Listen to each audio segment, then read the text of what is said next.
So it's just after 7 o'clock in the morning on a Tuesday morning here in Christchurch, and I've been working on my computer and cruising around looking at Facebook and various things, and in my Facebook feed a lady called Donna Parkhurst popped up, and she's come up a few times. She's a lady like me with early stage Parkinson's, but she also does counselling and a whole lot of other things, so she makes a lot of sense, and she's braver than me. Her podcast, you can actually see her.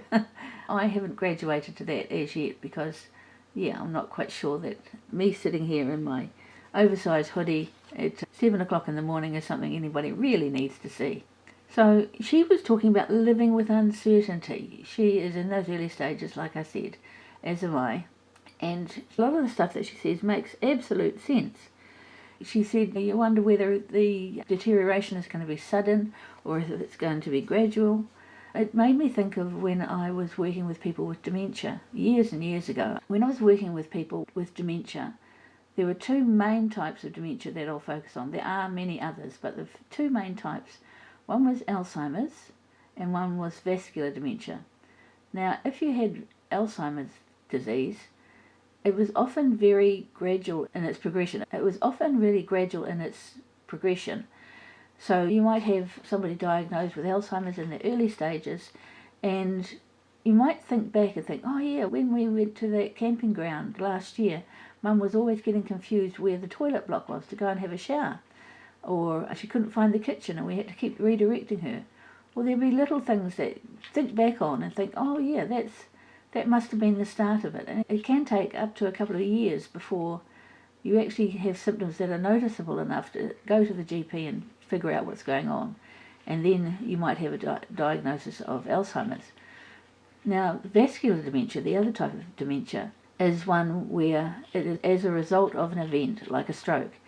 So a person can be going along their normal lives, acting as normal as usual, no changes, nothing to indicate that there's anything wrong, and suddenly they might have a stroke out of the blue. And when they have that stroke, they go from acting in a normal way, for want of a better word, to suddenly having issues that are very, very noticeable. And you can see that they've got memory loss and they've got difficulty forming words or various other things that come with a stroke. But it's that suddenness of vascular that's the key. And then with the person with Alzheimer's, they will progress slowly and continue to do so for the main part, unless they get some other condition that further hampers their health. But with vascular dementia, they describe vascular dementia as a stepwise progression. So that means that the person will have the first initial insult to the brain, where there's a noticeable change, and they may just potter along at that level for months or even years, and then they will have another event and they will step down. So that will be a marked change, and that change will be maintained for a while, and then there might be another event and that step down. That's the question that I wonder, is Parkinson's going to be like that? Is it going to be a slow and steady progression? Is it going to progress quickly? Will there be glaring indications of our deterioration? So there is a lot of uncertainty, and I don't think anybody can really tell you what may or may not happen. I suppose when you have Parkinson's and you also have other conditions, that each will interact with each other and have an effect on when we progress and how we progress and how long that takes. So it is uncertain. Life is uncertain. I could be here today and gone tomorrow. I think the thing with having a condition like Parkinson's is that it does make you appreciate the here and now. And Donna Parkhurst talks about focusing on the here and now. She very much speaks to me. What she says makes a heck of a lot of sense. And she said, let's not let the what ifs steal the what is. And I think that's a really good way of voicing it. I remember when I first got diagnosed, I was driving to work one day, and I saw this older man with a walker, and I thought, oh God, I'm going to have one of those one day. And I thought to myself, oh, you silly moo. Of course, it is very likely you'll have a walker one day, and that's just old age. we get less stable on our feet and we might need the support of a walker. It's not necessarily just because of Parkinson's. We may just need it a little sooner, who knows, or we may stay reasonably able for a while. But thinking too far ahead, that does not help me. It doesn't help my husband, it doesn't help me. Concentrate on what's happening now. And she talks about optimism, and I think that's a good thing to talk about. You can hold optimism and fear at the same time, she said. I'm a person that, try as I might, cannot be completely optimistic. I know that sounds pessimistic, and in some ways it is, but what I always say is, when it comes to situations in life, if I expect the worst and it doesn't happen, then I'm pleasantly surprised. If I expect things to go beautifully and it doesn't, then I have further to fall. So pessimism, I say, works for me because I'm not sort of overreaching, I'm not being overconfident and cocky about anything, and therefore that could be my undoing. So yeah, I tend to look on not the bleak side, but the worst case scenario side. I do definitely look at that in any situation, and usually try and have a plan B, just in case things don't go quite as planned, so that we can sort out some kind of solution without being completely blown out of the water because we fully expected everything to go well. And that can be across the board. Not any particular situation, but you know, if you're going somewhere and you think, oh, it's not going to rain, it's going to be a beautiful day, the weather forecast says it's going to be beautiful all weekend, let's not bother taking anything warm or anything waterproof. And yeah, you know it. Rainfall plus when you get to the place that you're going to. And you might have to go out and buy an umbrella or some warm clothes or something. So yeah, always pack the umbrella, always pack the raincoat. That's me, even when it seems like you're in the middle of a heat wave. You just never know. So yeah, life is uncertain, but it's uncertain for everybody. We can't predict. We don't have a crystal ball. I have a lovely husband who supports me. And, sorry darling, but you know, who's to say it'll be me that pops off first? It could be him. And I have thought from time to time, how would I cope without this man that gives me so much support? I hope I never find out, because he is my rock. And yeah, we're not going to go there. We're not going to think about that side of things. So yeah, I think life has to be about doing whatever we can for as long as we can and focusing on the good things in our lives. Things that are not so good will happen from time to time, and we will work our way through them. But if we totally focus on the stuff that we fear, and that fear is never far away, like she said, we can hold optimism and fear at the same time. And that sounds counterintuitive, but I get what she's saying.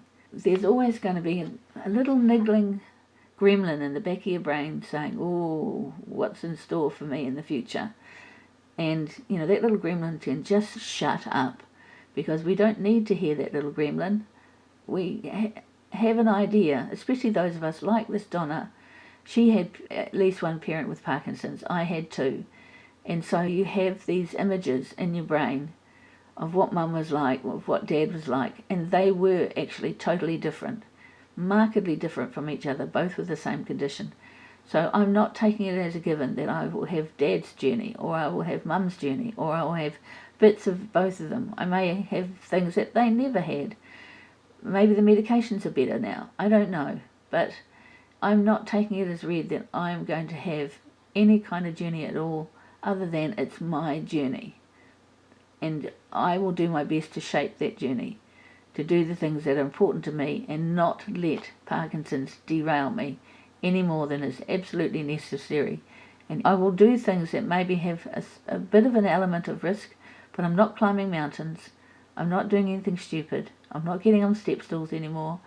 I am minimizing risk, which is good, because, you know, if I got on a step stool, fell off and wrecked my back again, or ended up in a walker, I would be so annoyed with myself, and I think my husband would not be best pleased either.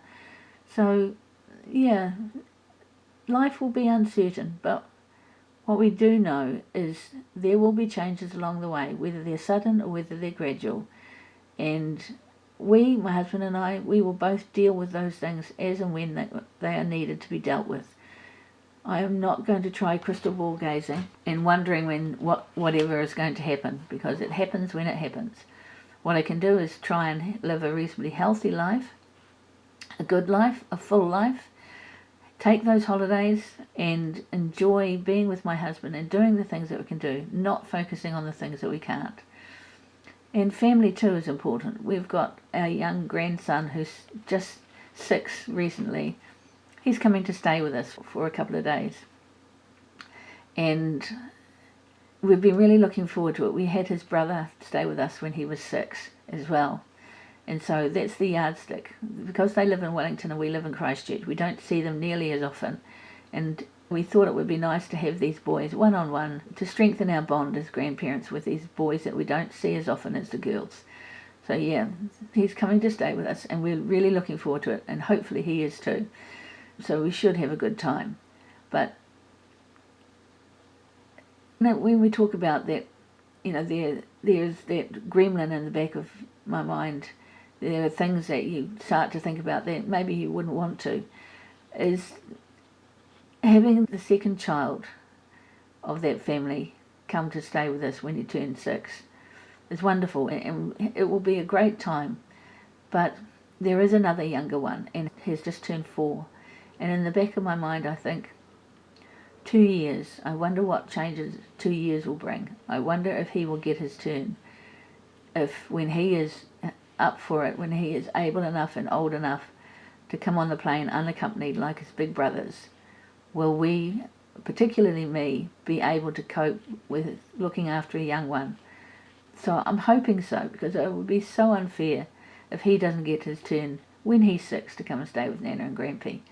But like I said, nobody has a crystal ball, but I so hope that he can come and stay with us as well when it's his turn to turn 6 and his turn to fly like a big boy without mum and dad, without his siblings, to come and see Nana and Grandpa for a few days.